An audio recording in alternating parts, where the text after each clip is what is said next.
무릇 하나님의 영으로 인도함을 받은 사람은 곧 하나님의 아들이라. 너희는 다시 무서워하는 종의 영을 받지 아니하고 양자의 영을 받았으므로 우리가 아빠 아버지라고 부르짖느니라. 성령이 친히 우리의 영과 더불어 우리가 하나님의 자녀인 것을 증언하시나니, 자녀이면 또한 상속자 곧 하나님의 상속자요 그리스도와 함께 한 상속자니, 우리가 그와 함께 영광을 받기 위하여 고난도 함께 받아야 할 것이니라. 생각하건대 현재의 고난은 장차 우리에게 나타날 영광과 비교할 수 없도다. 아멘. 할렐루야. 예배의 주인인 하나님을 찬양합니다. 오늘 성도님들과 함께 하나님의 상속자라는 제목으로 하나님의 말씀 나누기 원합니다. 여러분, 상속자라는 단어를 들으면 무엇이 떠오르십니까? 많은 분들이 재산이나 돈, 권력을 떠올리실 것입니다. 그런데 오늘 저는 상속자에 대해 말씀드리고 싶은 것이 있습니다. 상속자는 설립자의 마음을 아는 것이 상속자입니다. 재산을 물려받는 것만이 상속이 아니고, 설립자가 왜 이 기업을 세웠는지, 무엇을 위해 살았는지 그 마음을 아는 것이 진짜 상속자입니다. 만약 설립자의 마음을 모른다면 어떻게 될까요? 재산은 받았는데 기업을 망하게 하는 상속자가 될 수 있습니다. 이름만 상속자로 살고 설립자의 뜻과 반대로 사는 사람이 될 수 있습니다. 그 기업이 설립자가 원했던 방향과 전혀 다른 곳으로 흘러가 버릴 수 있습니다. 상속자는 태어나서 그리고 설립자의 마음을 아는 것이라고 상속자는 설립자의 마음을 아는 것이라고 말씀을 드렸는데요. 그렇다면 상속자의 삶은 어떠한 모습일까라고 고민을 해봤을 때 제가 한 드라마가 떠올랐는데, 혹시 옛날에 꽃보다 남자라는 드라마를 보신 적 있으세요? 그 드라마에 보면은 꽃보다 남자에는 F4라는 부잣집 도련님들이 학교를 다니면서 연애도 하고 우정에 관한 이야기가 나오는 드라마입니다. 그 드라마에서 남자 주인공인 구준표는 신화그룹의 후계자였습니다. 여자 주인공인 금잔디는 평범한 서민입니다. 둘은 구준표의 엄마의 반대에도 불구하고 연애를 시작하게 되었습니다. 그러던 중 구준표는 방학에 마카오에 가게 되었습니다.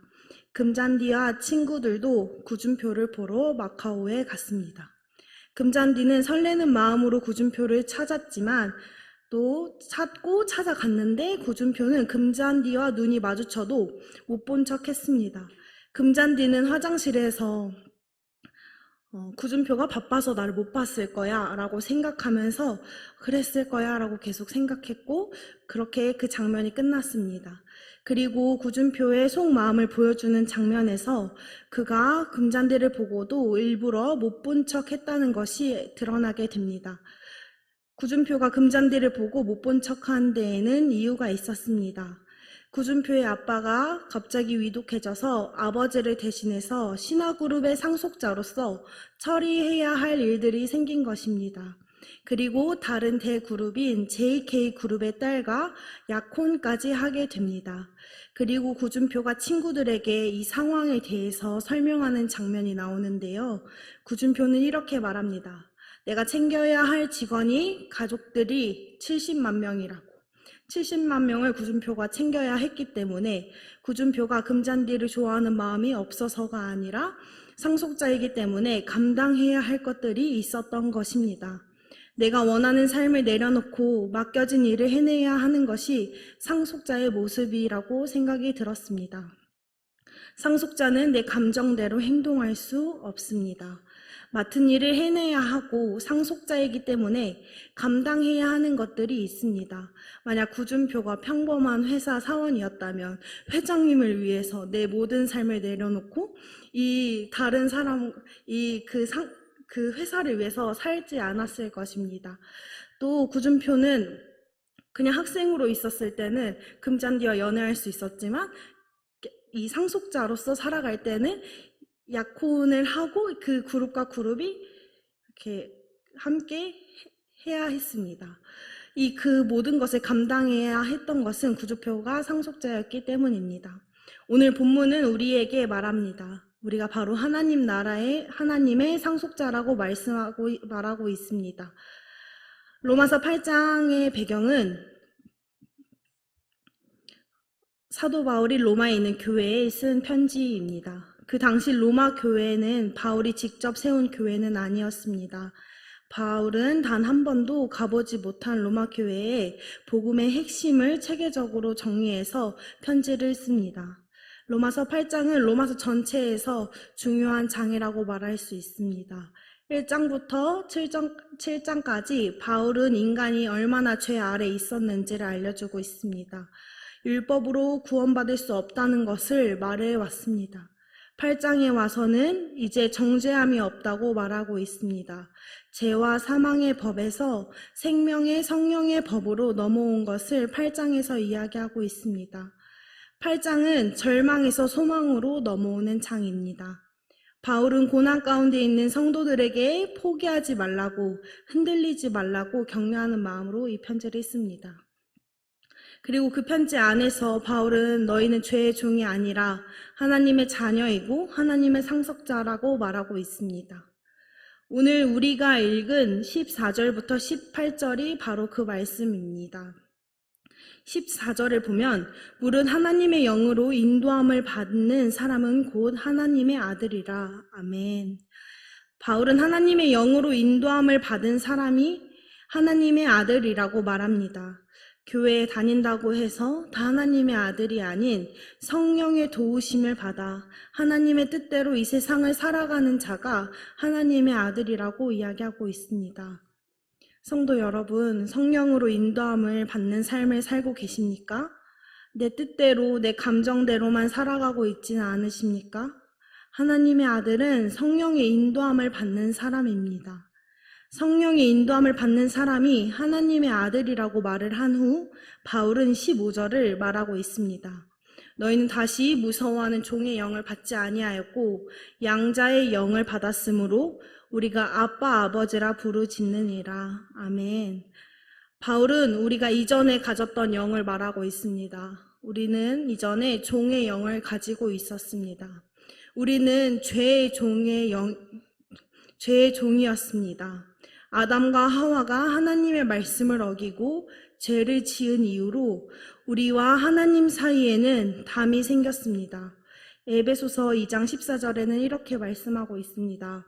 그는 우리의 화평이신지라 둘로 하나를 만드사 원수된 것 곧 중간에 막힌 담을 자기 육체로 허무시고. 아멘. 아담과 하와가 죄를 지은 이후 우리는 하나님과 우리 사이에 담으로 막혀 있었습니다. 그 담으로 인해 우리는 하나님께 나아갈 수 없었고 죄의 종으로 살아갈 수밖에 없었습니다. 종은 상속을 받지 못합니다. 종은 아무리 열심히 일해도 그 집 재산이 자기 것이 되지 않습니다. 그 집에서 영원히 거할 수 없습니다. 요한복음 8장 34절에서 35절에는 이렇게 말하고 있습니다. 예수께서 대답하시되 진실로 진실로 너희에게 이르노니 죄를 범하는 자마다 죄의 종이라. 종은 영원히 집에 거하지 못하되 아들은 영원히 거하나니. 아멘. 누구든지 죄를 지으면 죄의 종으로 살아갑니다.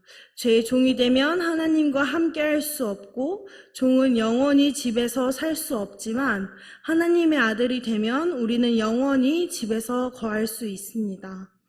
하나님과 원수는 죄인이었고 죄의 종으로 살아가던 사람들이 많습니다. 그런데 하나님이 우리에게 다른 영을 허락하셨습니다. 바로 양자의 영입니다. 하나님이 우리를 입양하신 것입니다. 죄의 종이었던 우리를 하나님의 자녀로 삼아주신 것입니다. 15절 마지막에 우리가 아빠 아버지라 부르짖느니라 라고 나와 있습니다. 이 아빠 아버지는 예수님이 기도하실 때 하나님을 부르던 호칭인데요. 아버지라는 뜻도 있지만 친밀한 관계를 나타낼 때 쓰는 말입니다. 그 호칭을 이제 예수님만 쓸 수 있는 것이 아닌 우리가 쓸 수 있게 되었습니다. 죄의 종이었던 우리가 이 땅을 창조하시고 온 우주의 주인이신 하나님을 아버지라 부를 수 있게 된 것입니다. 믿으십니까? 그리고 바울 당시 로마법에서 입양된 아들을 친아들과 완전히 동등한 상속권을 갖게 하였습니다. 오히려 입양이 더 의도적인 선택이기 때문에 관계가 더 확실했습니다. 하나님이 우리를 입양하셨다는 것은 우리가 하나님의 완전한 자녀로 인정받았다는 것입니다. 아까 요한복음 말씀을 봤듯이 종은 집에서 영원히 거하지 못합니다. 아들은 영원히 그 집에 거할 수 있습니다. 그 말씀처럼 우리는 이제 종이 아닌 영원히 집에 거할 수 있는 하나님의 아들이 된 것입니다. 이어서 본문 말씀 16절을 보겠습니다. 성령이 친히 우리의 영과 더불어 우리가 하나님의 자녀인 것을 증언하시나니. 아멘. 성령님이 친히 우리를 증언하고 계십니다. 우리가 하나님의 자녀라는 것을 성령께서 직접 증언해 주시는 것입니다. 우리가 스스로 확인할 수 없을 때도 성령께서 우리 안에서 증언하십니다. 내가 정말 하나님의 자녀인가 의심이 될 때 성령님께서 우리의 영과 함께 우리가 하나님의 자녀임을 확인시켜 주십니다. 성도님들, 우리 안에 성령님이 계십니다. 그 성령께서 오늘도 우리에게 말씀하고 계십니다. 너는 하나님의 자녀라고 우리에게 말씀하고 계십니다. 17절에는요, 자녀이면 또한 상속자, 곧 하나님의 상속자요 그리스도와 함께한 상속자니 우리가 그와 함께 영광을 받기 위하여 고난도 함께 받아야 할 것이니라. 아멘. 이렇게 말씀하고 있습니다. 자녀이면 상속자입니다. 하나님의 자녀가 된 우리는 하나님의 상속자가 된 것입니다. 그런데 상속자라는 것은 단순히 이름만 바꾸는 것이 아닙니다. 하나님의 권세와 소유와 영광을 실제로 물려받을 법적 권리를 가진 사람이 되는 것입니다. 명예적인 칭호가 아닌 실제적인 권리입니다. 바울은 상속자라고 이야기한 후 말을 더 이어나갑니다. 그 영광을 받기 위해서 고난도 함께 받아야 할 것이라고 이야기하고 있습니다. 상속자는 영광만 받는 것이 아닙니다. 고난도 함께 받아야 합니다. 오늘날 많은 사람들이 하나님의 상속자로서 하나님의 자녀로서 받는 영광은 원하면서 그와 함께 받아야 할 고난은 피하려고 합니다. 아까 말씀드렸던 그 드라마의 주인공이었던 구준표가 상속자이기 때문에 원하는 삶을 내려놓아야 했던 것처럼 우리도 하나님의 상속자이기 때문에 내 뜻대로 내 감정대로 이 세상을 살아갈 수 없습니다. 우리는 본문 말씀 14절처럼 하나님의 아들로서 성령의 인도함으로 살아가야 합니다. 18절을 이어보면 생각하건대 현재의 고난은 장차 우리에게 나타날 영광과 비교할 수 없도다. 아멘. 바울은 말하고 있습니다. 현재의 고난은 장차 나타날 영광과 비교할 수 없다고 이야기합니다. 여기서 비교할 수 없다라는 말은 단순히 영광이 더 큰 것이다, 고난보다 영광이 더 크다 이런 의미가 아니라요, 저울에 올려놓을 수조차 없다는 뜻입니다. 현재의 고난은 상대적이고 일시적인 것이지만 하지만 미래의 영광은 절대적이고 영원한 것을 나타내고 있습니다. 아예 저울에 올려놓을 수조차 없을 정도라는 뜻을 가지고 있습니다. 현재의 고난은 이 땅에서 끝납니다. 하지만 미래의 영광은 우리가 영원히 누리게 되는 것입니다. 상속자의 삶이 때로는 힘들 수 있습니다. 내 뜻대로 살지 못하고 때로는 답답할 수 있습니다. 내 삶의 주인이 내가 되는 것보다 예수님이 내 주인이 되는 삶이 더 힘들기 때문입니다. 하지만 우리 앞에 놓인 영광을 바라볼 때 이 고난은 비교할 수 없는 것입니다. 사랑하는 성도 여러분, 우리는 하나님의 상속자입니다. 믿으십니까? 내가 노력해서 된 것이 아닌 하나님과 멀어졌던 우리를, 죄의 종이었던 우리를 자녀로 삼아 주셨기 때문입니다. 그래서 우리는 자녀이기에 상속자입니다. 그리고 진짜 상속자가 되려면 설립자의 마음을 알아야 합니다.